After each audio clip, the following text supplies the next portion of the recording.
Asan yung jeep na na-hold up? Dito lamang isang linggo, patay ang isang babaeng pasahero ng jeep habang 5 ang sugatan nang tumalon mula sa isang pampublikong sasakyan. Ang dahilan, ang dineklarang hold up ng isang armadong sibilyan. Tama niyo. Dati, tumalon niya sa jeep.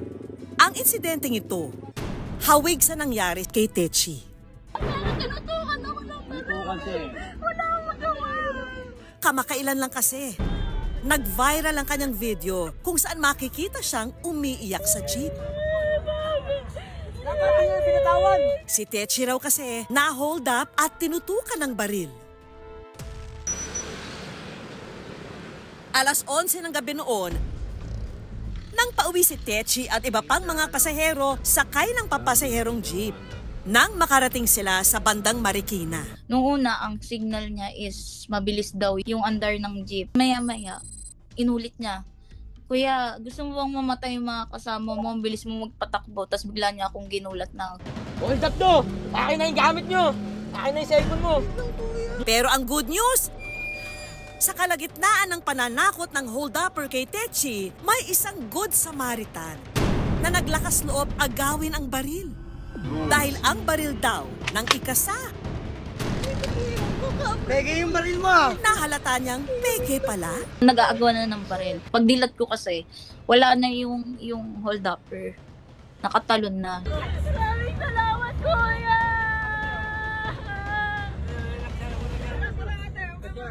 Ang ganitong mga insidente, talaga nga namang nakakatakot. Pero paano kung ikaw na mismo ang makasaksi ng ganitong eksena? Wala yung wallet ko. Magpapakabayani ka ba at tutulong gaya ni Good Samaritan? Yan ang susubukan natin sa ating Good News Experiment. Sa isang jeepney, ang una nating kasabwat, isang pasahero na kunwari papunta sa kanyang pag-aapalayad na trabaho. Na siya namang kunwaring nanakawan ng ating pangalawang kasabwat. May tutulong kaya sa kanya? Kunwari nang dinukot ng ating kasabwat ang wallet na nasa likod ng ating kunwaring biktima. Maya-maya, Hello? Yung wallet ko po.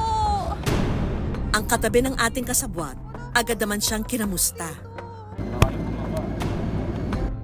Hindi lang nangamusta, nag-alok pa na bayaran ang pamasahin niya. Kuya, bayaran ko na yung pamasahin niya, Pakubaw. Magkano Kubaw? Dukutan po ako, Manong. Maya-maya lang, sumali na rin ang lalaking katapat niya. Nakasakay lang ba nun? Tayo kanina sa kante. Kaya pa naman babae.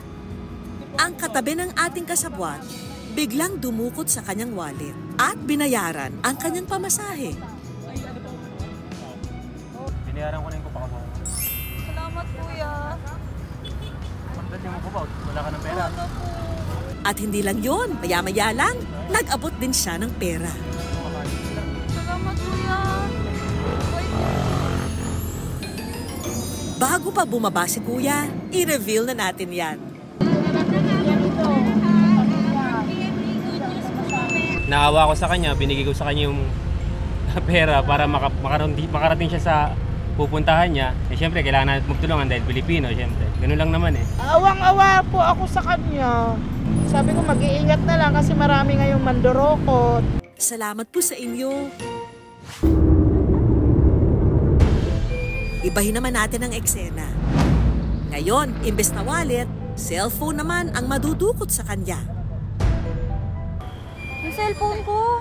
Ang mga pasahero sa tapat ng kasabwat natin, Hello, agad kuya! itinuro ang Yung cellphone magnanakaw. ko po.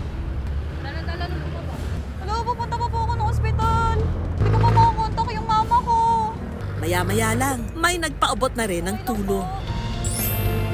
Bago pa mapunta sa kung saan ang eksena, ito na ang big reveal. Yung nangyari po kanina ay isang social experiment lamang. Bakit kayo hindi nyo malang inano? Sinaway? Kasi pwede yun eh. Kung ako lang nasa harapan, uy. Kung kaani ko yun. Ay, sorry. Kanina pa po kasi nakalitaw yung cellphone yun. Eh hawak kong lalaki, hindi rin ako makapag-react talaga. Before naranasan ko rin kaya hindi rin ako makapag-react. Kasi sabi niya nasa hospital daw yung mama niya. Nasa hospital din po kasi yung mama. Good job po sa inyo mga kapuso. Hold up to! Akin na yung gamit nyo! Akin na yung cellphone mo! Samantala, matinding trauma naman ang naidulot ng pang-hold up kay Techi. Hindi ko alam kung kaya ko pang lumabas mag-isa, mag-travel mag-isa. Ngayon, kasi dahil sa nangyari sa akin. May cause some form of trauma doon sa taong nakakaranas directly or doon sa mga bystanders. Pwede silang magkaroon ng acute stress response. Number 1, para makatulong sa pag-cope, kailangan na meron silang nakakausap na person na tingin nila ay very safe sila. Acknowledge niya yung emotions niya na ito ay isang nakakatakot na event or incident.